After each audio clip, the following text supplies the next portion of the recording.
There was no hammer, and no hammer was ever coming. No hammer is forthcoming, but the future is very bright for Michigan football. I'm sure Bucknutz and Sparties will rejoice. We'll share and discuss next on this week's episode of Michigan Podcast. But there's going to be one team that's going to play solely as a team.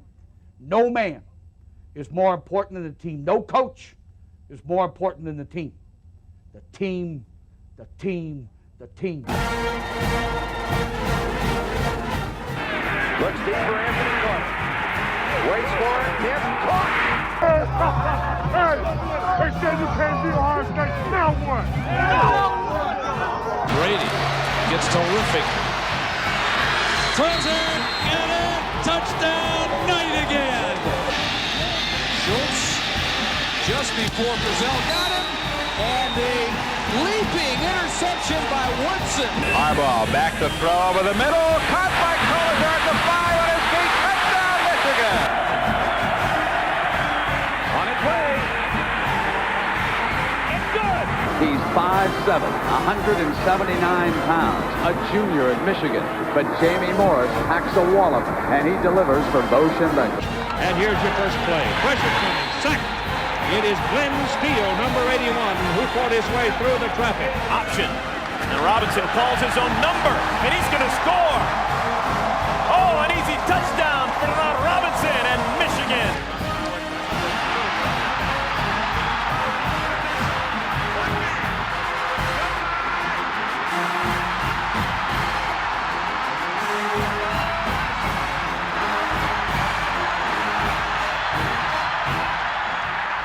Win it. We're going to win the championship again because we're going to play as a team. And when we play as a team and the old season is over, you and I know it's going to be Michigan again. Michigan.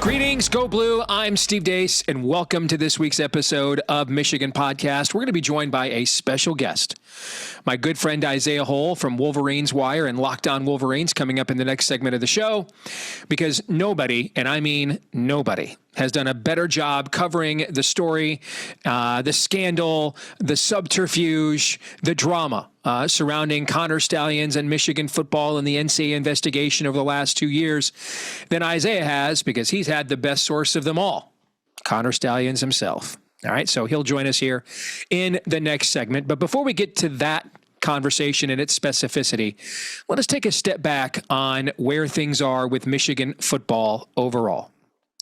Because all we've heard is vacated wins, the hammer is dropping, asterisk by your championship. A couple things you need to know. Number one, if Connor Stalions' dad wore a condom the night he was supposed to be conceived, none of the current Bucknutz or Sparties that currently are polluting your feeds cultically with hammer is dropping. None of the Brohio wannabes, none of them, would suddenly be in your mentions saying, hey, you guys did great. Congratulations. Really honorable national championship. Hope we get you guys next year. I mean, the last few years, you guys have handed this to us. Respect, you know, you guys are a great program and happy for you. We're just coming for you next year, guys. So peace out. Was never going to happen. All right. That's just the nature of how this works. So get over that, right? Ari Wasserman is a clown. And frankly, he's utterly destroyed the Andy Staples podcast to the point it's just absolutely unlistenable. And I say this as an Andy Staples fan. But I mean, you try listening, Ari breaks in, interrupts, has the absolute most banal, vapid points. He was better off being left off that podcast. It's unlistenable now. Stuart Mandel blocked me on X 6 or 7 years ago when I pointed out to him that Rashawn Gary was claiming a major program offered him $400K on signing day not to sign with Michigan. I'm not saying it was Clemson. It may have been Clemson. Maybe it wasn't. We'll never know, but it probably was. And I asked him, hey, you guys are so concerned about Harbaugh's comments and stuff all the time, Stewie. When are you going to cover this? His response, the typical alpha male response, he blocked me, right? Pat Forty stood by and doom scrolled in a mask while his daughter lost an NCAA swim meet to a dude in makeup. All right. So you'll forgive me if I could not care less what any of these people think of our program. None. And nor should you. In fact, here's what you should do. Go watch last year's Rose Bowl again. Go watch last year's Ohio State game again. And they all occurred in the exact same calendar year, 2024. Watch the national championship again. Maybe buy another shirt. Frame another piece of memorabilia. Who cares? Who cares what the people who hate you and are never going to like you, never respect you? Who cares what they think? In fact, you ought to be thinking about this. Right before we started taping today, Michigan got a commitment from the number one running back recruit in America. I guess the Tom Fornelli take of, well, Michigan won't have enough money to sign the Chris now because of the fines. That lasted all of about 2 days. Wrong again. All right. These guys are just all wrong a lot. And frankly, I like Tom Fornelli and his show way more than any of the other guys. But it just goes to show. All right. A lot of times these guys in these national networks and shows have no idea what is really happening specifically within your program. You do, right? So these are bright days. Michigan signed the number one overall consensus quarterback recruit in the last class, just is about to sign the number one overall consensus running back recruit in the incoming class. And I don't know if you guys know football or not, but those are the two guys that handle the ball more than anybody else on a team. So that's a good sign. Right? The future is very bright. A lot of young talent. Sherone is recruiting at a tremendous clip. You saw last year, despite the struggles at the start, the mismanagement, frankly, of the quarterback situation at the start, you saw the way they kept that program together, kept fighting all the way to the end.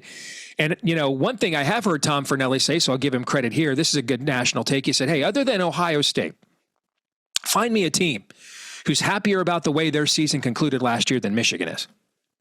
I mean, Michigan didn't make the playoff, but ended up, beating Ohio State in Columbus, beating Alabama, signing Bryce Underwood. So a lot of momentum heading into this program, heading into this season, a ton of young talent. It's a very young team that Michigan's going to put on the field here in about 11 days, but a very talented one as well. You're signing difference makers. Steve Wilfong calling Savion Hyder the most explosive player in the 2026 recruiting class. That's the number one recruiting scout for Rivals.com, formerly of 24/7. So there's a ton to be proud of, a ton to be optimistic about. And not only is there no hammer, but we're about to drop the hammer on our opponents here when we kick off the 2025 season. Go Blue. Folks, the best way to support us here at Michigan Podcast is to do so via our Patreon page, patreon.com/Michigan Podcast. We are posting picks there year round, whether it's Major League Baseball, whether it's college basketball, whether it's the NFL, and of course, college football. Our win total best bets, you would have gotten those, for example, before the market moved. About half the books in the last few days moved on Texas under 10.5 down to 9.5. If you were following us on Patreon when we posted that, you would have gotten that before that number moved, right? So we give you all kinds of great data and picks, PGA major picks as well. We've cashed 8 of the last 11 majors in professional golf. So if you want to support us on our Patreon page, it's just $10 a month there at patreon.com/Michigan Podcast. That's right, just $10 a month. Patreon.com/Michigan Podcast. That's patreon.com/Michigan Podcast. And thank you so very much if you're one of our supporters already. So what now that the report is final from the NCAA? Michigan will appeal. There's been a lot of talk now, plenty of stuff being posted on Michigan message boards that are trending on Message Board Geniuses on social media after Ohio State and Sparty message boards were starring vehicles on that site over the last couple of years. So what's truth? What's stranger than fiction? Let's talk to the guy who's had the best sources on this story, melodrama, saga, scandal, whatever you want to call it, from the very beginning, because he had the best source of them all. Connor Stalions himself. Isaiah Hole is here with us from On Wolverines, Wolverines Wire. Good to see you, my friend. It's long overdue to make this connection the other way. Thank you for joining us. How are you? Well, I was starting, you said guy with the best sources. I started looking around. I said, Premier Drum's going to be on this show? I had no idea. Third Day Investigations is here live? No. Well, yeah, man, I'm glad to be here. I'm excited. All right, so let's get to it. Let's just start with a very basic question, open-ended, and we'll take the conversation from there. What's next? Well, what's next? Obviously, you have the appeal as far as the Michigan part's concerned, and that's going to probably take close to another year. And that, we'll see where that leads. I think that in part that's not just because they're trying to, appeal the process. Because you're appealing the same authority. I know it's a different panel essentially as than the COI. It's a completely different panel, but you're still appealing the same organization. So at that point, I think if you're Michigan, you're going to see if they have some kind of wits about them and decide, we don't want the next step. So we're going to try to appease the entity here being Michigan, because the next step then would be to take it to actual court and get full discovery. Mm-hmm. I think the funniest thing is seeing some of the rival fans who have been churning up all of this discord all along and acting like they knew a bunch of stuff that just wasn't true and have egg on their face and are still trying to spin it, is they seem to think that Michigan would not want discovery. No, Michigan 100% wants discovery. They want to be able to, they don't feel like they got due process in this. Yeah, did they get heard in the COI? They did, but then the COI went back and did a whole bunch of stuff that made it clear that they didn't care what they heard. They were sticking to student athlete one's testimony and saying we didn't find this person to be credible, but they're not credible enough to sink Chris Partridge, but it's credible enough to sink everything else. Mm-hmm. So I think that Michigan is going to do everything it can to kind of level the playing field as far as that's concerned. In the PR battle, I think we're just kind of waiting to see what kind of comes of all the message board fodder. Because there is more than message board fodder. You and I can attest to this very directly, that not necessarily everything that's being put out there is accurate. And certainly there's some things muddying up the waters in terms of, I'll say it right here. The whistleblower was not Cade McNamara. I know that was a popular thing on one of the message boards. Or Mike Hart. Night. Mike Hart was another one. Mike Hart. No, yeah. Not neither of those guys. So, get that out of your head right now. But there is, I without actually putting a name to things, I think people can understand when they start to read the report and understand just everything that happened, who is student athlete one. I think you can put 2 and 2 together without us necessarily saying anything. So I think that that's the next step. Now, there are people from a national perspective who are trying to put things together. I think that you have to kind of look at it as the NCAA levying its punishment is the beginning of that process, right? Because some of these things could not be spoken of. They couldn't talk to some of these people, whether it's on the record, I guess off the record to some degree, until the process had kind of completed. So people that are saying well, where has this been? Why hasn't this come out a long time ago?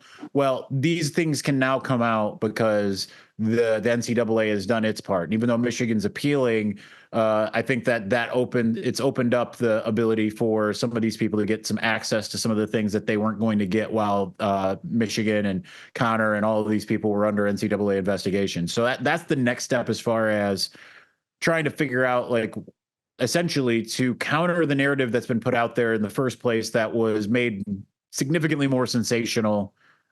Preaching to the choir here, but made significantly more sensational than it was ever should have been. And you can't put the toothpaste back in the tube, but certainly you can show that there's a heck of a lot more of the story than what even the NCAA is willing to admit. And the NCAA knows this. That's the thing that's kind of troubling. The NCAA knows this. That's why they don't want to go to discovery. Mm-hmm. They know the whole story.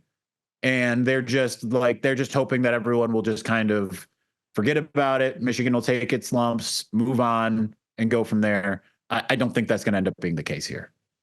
You mentioned a name, Isaiah, that I think is absolutely a Rosetta Stone here, and that's Michigan's former linebackers coach, Chris Partridge, who in my view should still be the linebackers coach. I've maintained all along, I thought that he was done dirty based on everything I had heard. But for people that don't remember, he was let go the Friday before the Maryland game because he was alleged to have coached or approached players in his position group on how to essentially either deceive, flat out lie, obfuscate questioning from NCAA investigators.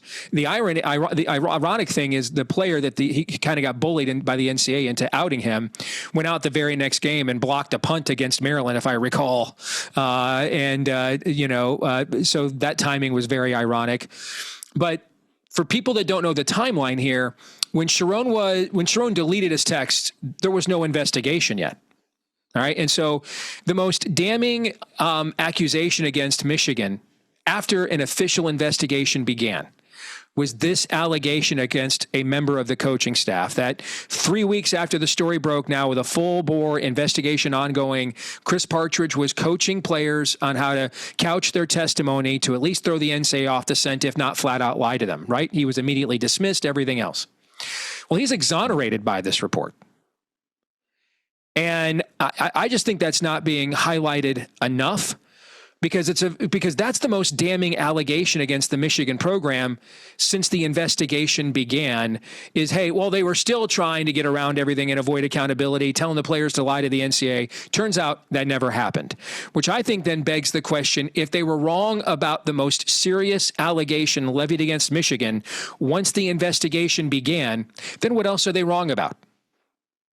Yeah, 100%. And I do want to clear up too, and I don't remember everything about the Maryland game, but like Christian Boy Van, who we were led to believe was the one who had blown the whistle on this, was also not the whistleblower, right? Like there was just so many twists and turns, but it's funny because I remember being on the sidelines of that Maryland game and just talking to an ESPN reporter that I trust a lot, and is not adversarial to the program or anything like that. And, he had already all of the talking points, and it wasn't because like he was trying to paint Michigan in negative light, but he had all the talking points that were to come from all of that. Right. Like, he's like, I heard he was in there destroying evidence. I heard that he was, that he was going to every player and telling him exactly what to do and all of this stuff. Like, he didn't come up with that on his own. He heard it from, other parties that led him to believe that. And that didn't pass the smell test for me. So yes, that is kind of the Rosetta Stone. And it is interesting because one of the things that people don't look at is what is Michigan ultimately in trouble for? Why are the biggest penalties coming here?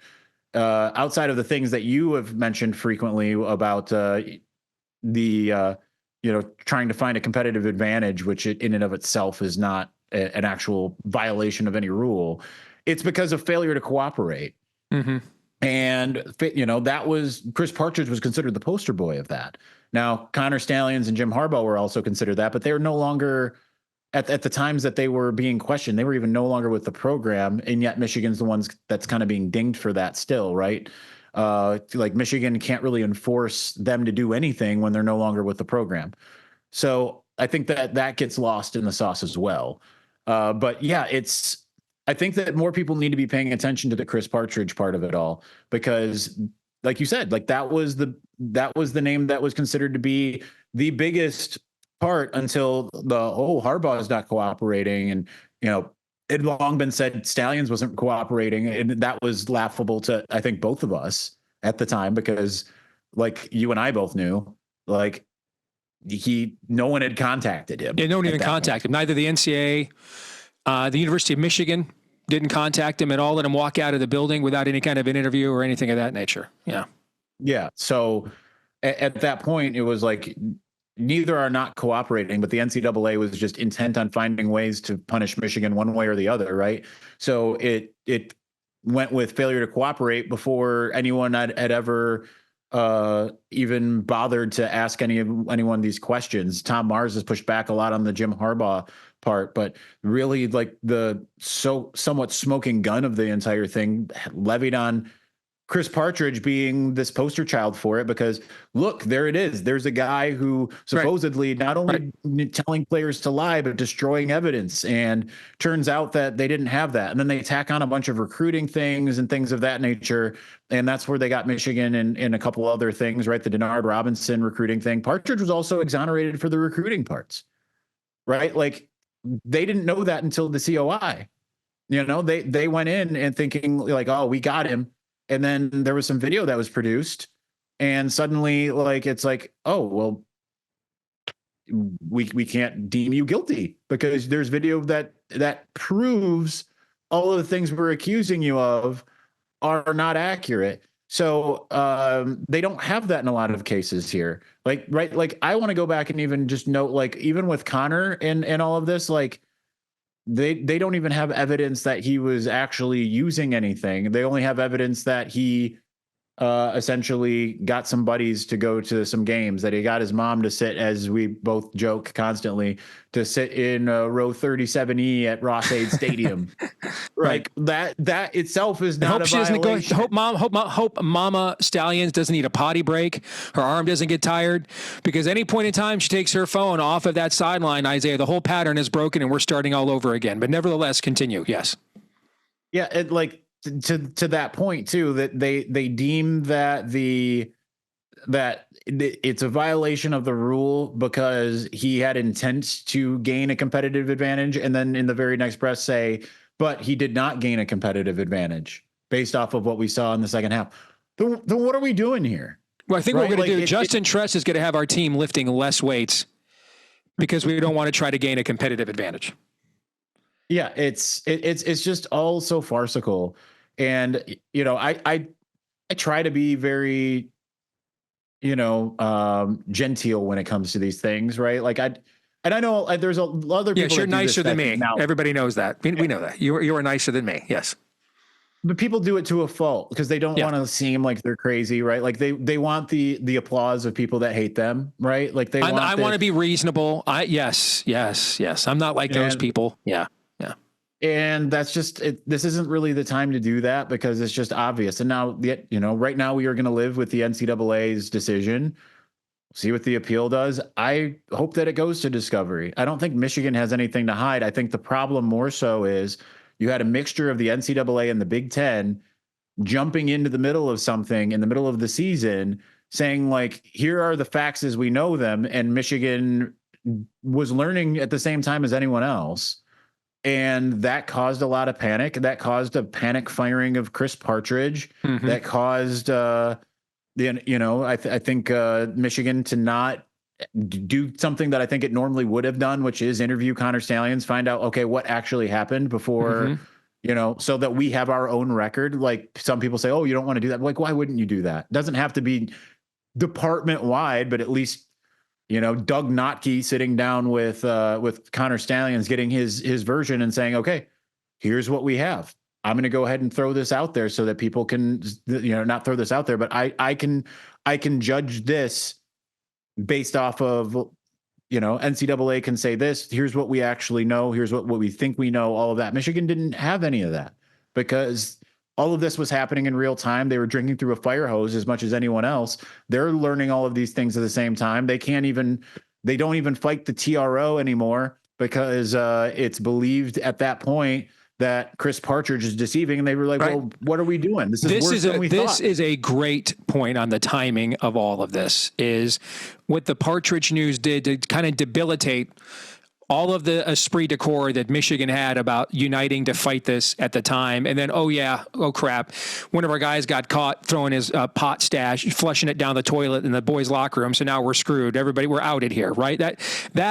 That's a great point that you just made there. Is Michigan just all of that unity and everything that we saw that resolve, which frankly we had never seen anything like that on an administrative level at Michigan, like ever.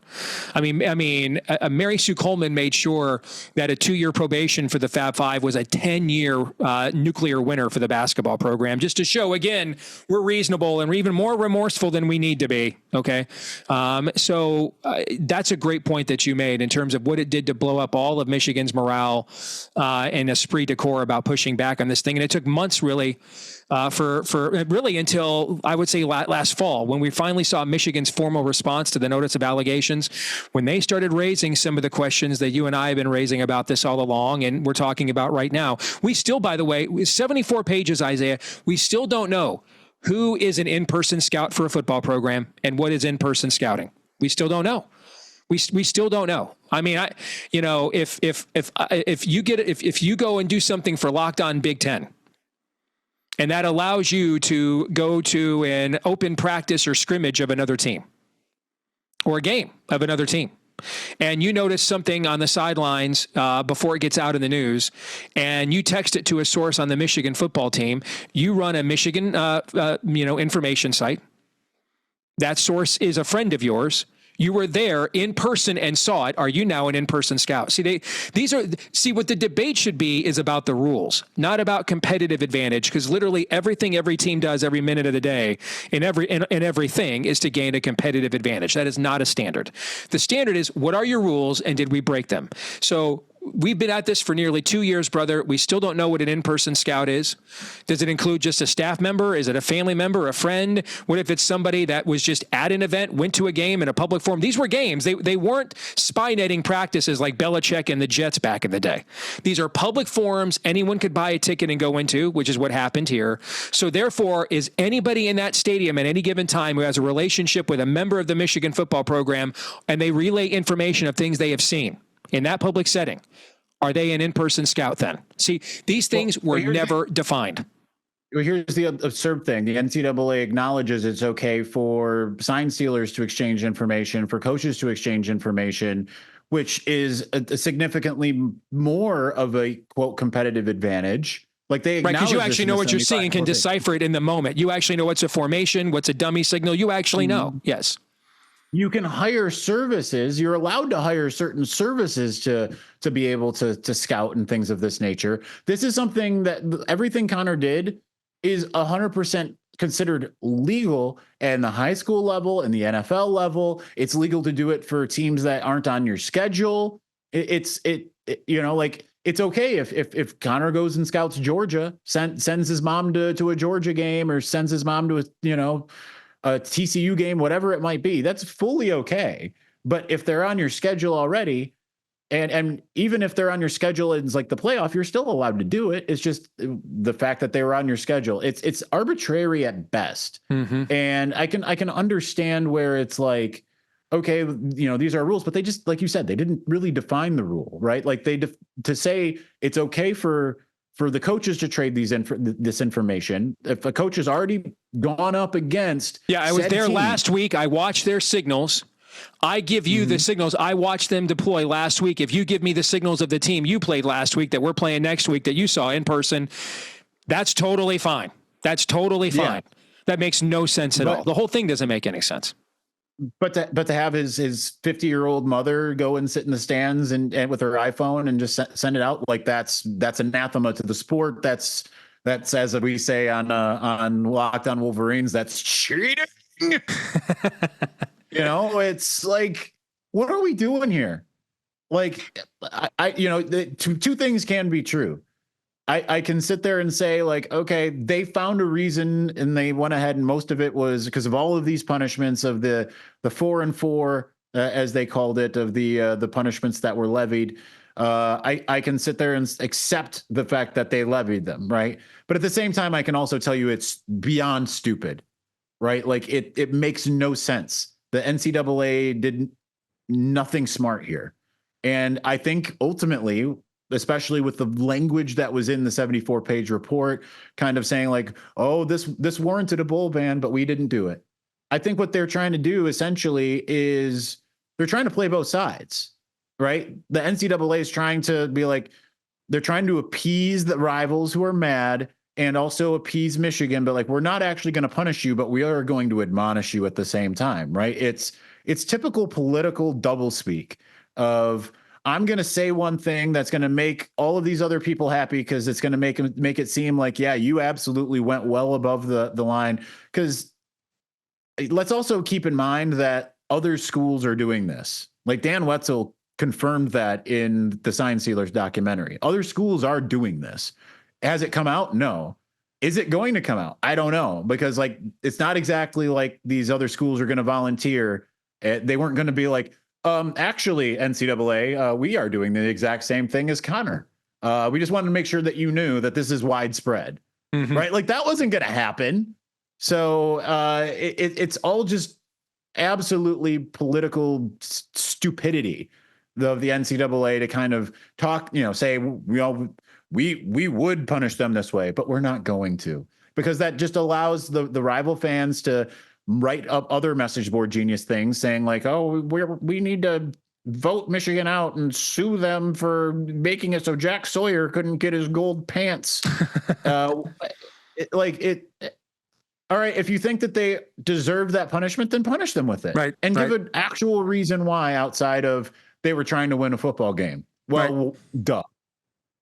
I maintain the biggest mistake made here was Sherone deleting those texts. And then, according to the report, if it's accurate, at the very least, he deleted those texts. If the report is accurate, then wasn't clear cut on why he deleted them, especially because then they went through them and found nothing incriminating at all. All right, it's a little bit like, again, going back to the analogy of the guy trying to flush his pot down the toilet in the boys' room. He thinks that the narc is coming for him, and he thinks he just flushed his pot down the toilet, and really it was just some number 2 pencils. It wasn't, it wasn't contraband at all. And so you took a hit there for nothing. You look suspicious for nothing, because with Chris Partridge exonerated, with Tim Smith exonerated as the bag man here that put up the $35K allegedly to make all of this possible. That wasn't true either.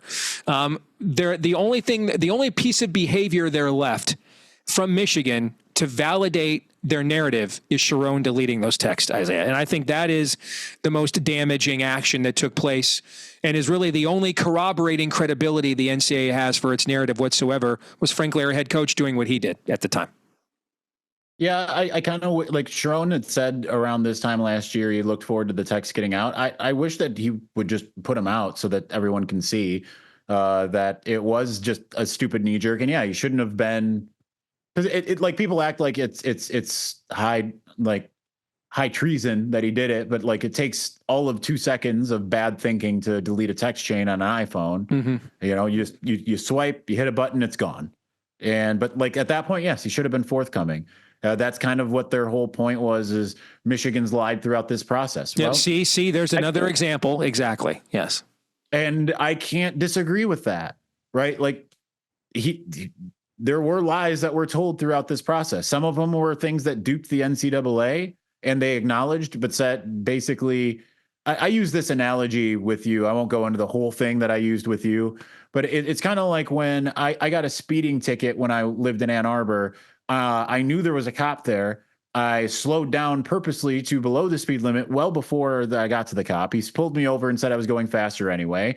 Gave me extra tickets to try to make his case better. I don't know why. I got to court. I proved him wrong to the point where he admitted he was wrong, and the court still ruled that he was correct. Like, that's what this is, right? Like it's a kangaroo court at that point, right? Like, oh, we find the most trustworthy person involved in the process to be the person that just admitted they lied.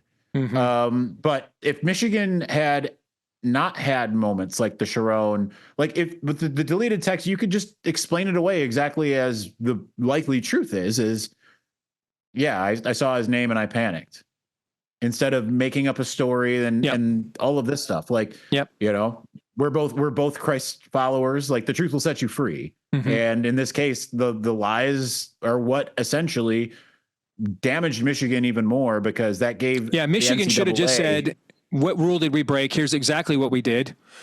I mean, you need to define for us what's an in-person scout, what in-person scouting is in this era. And we're arguing over a method to collect information. It's not even against any rule to actually have. And so that was what I would have advocated from the very beginning. I'd have just come right out and said, and made it and just dismissed it like this is the dumbest stuff ever. But some of their actions after the fact, including Sherone deleting those texts, helped feed a narrative for the NCAA that its own report and the evidence therein or lack thereof, frankly, does not support. Let's conclude this by getting to this season and what, if any, impact you think this will have. We're going to have 2 games where our head coach is not there. right? We have a brand new offensive coordinator who's completely outside the Michigan system. So, will he coach? Will that take away? He's got head coaching experience, but does that take away from him overseeing the offense? Do you have the more experienced defensive coordinator there, but does that do the same for him? Do you take a guy who was kind of the team's life coach before, in a way, who's back here again and has some head coaching experience? Do you let him handle it? Because we're really talking about the Nebraska game. I mean, Michigan's going to name the score against Central Michigan. So what impact at all does any of this have on this season? It's kind of funny. Everybody had a cow on Friday. Today, Michigan got a commitment from the number one running back recruit in the country. So much for the narrative that the forthcoming leans means Michigan doesn't have the money to recruit at this level anymore. I guess Sabian Hyder's coming here for free, just likes Ann Arbor that much, I guess. That's cool. But your thoughts on what, if any, impact this is going to have on this team and this season? I think because Sherone's still a relatively young head coach and is still finding his footing to some degree, I don't think it's going to have a massive impact, honestly. It had much more of an impact, I think, to lose Jim Harbaugh because he had a much younger coaching staff in general, right? You looked across what he had in those 3 games. It's like he had a guy in Sherone Moore who had not had any, he was a relatively, it was his first year as the sole bona fide offensive coordinator, right? A couple years beforehand, he's the tight ends coach, right? An extremely green one at that. And then you just didn't have a lot of really good options in terms of people who had coaching experience. Whereas now you look at what they have, you've got experience all across the board. Okay, yeah, if you go with Wink, congratulations. If Wink does have to take some off of his table, you've got a whole group of defensive guys who every single coach on that side of the ball has been a defensive coordinator. I think if you go with Chip, yeah, I think he'll be able to handle a little bit of both because he has the head coaching experience and because he also could lean on Wink and kind of treat it the way that Michigan's kind of been for a while, which is, that the defensive coordinator really is the coach of the defense, right? Instead of the head coach necessarily trying to delve too much into it and micromanage that whole thing. I love the idea of Biff Poggi. I don't know that they're going to go that role. And he's a guy that obviously head coach at Charlotte, head coach at St. Francis Academy.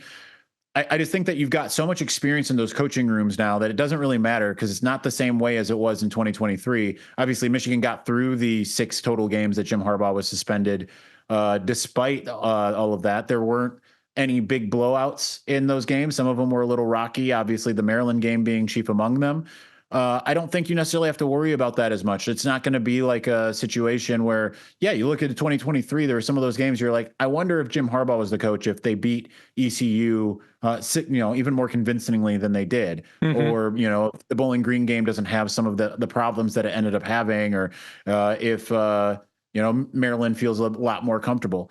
I don't think you have to worry about that as much because Sherone has one blowout to his name so far as a head coach. And it came in late season, penultimate regular season game against Northwestern. So it isn't like one of those things where without the head coach that maybe leaves, a score, 2 scores, 3 scores on the table. I don't think that that's necessarily the case with Sherone. Now I think that he'll probably be able to do enough to kind of cement what he wants as a game plan.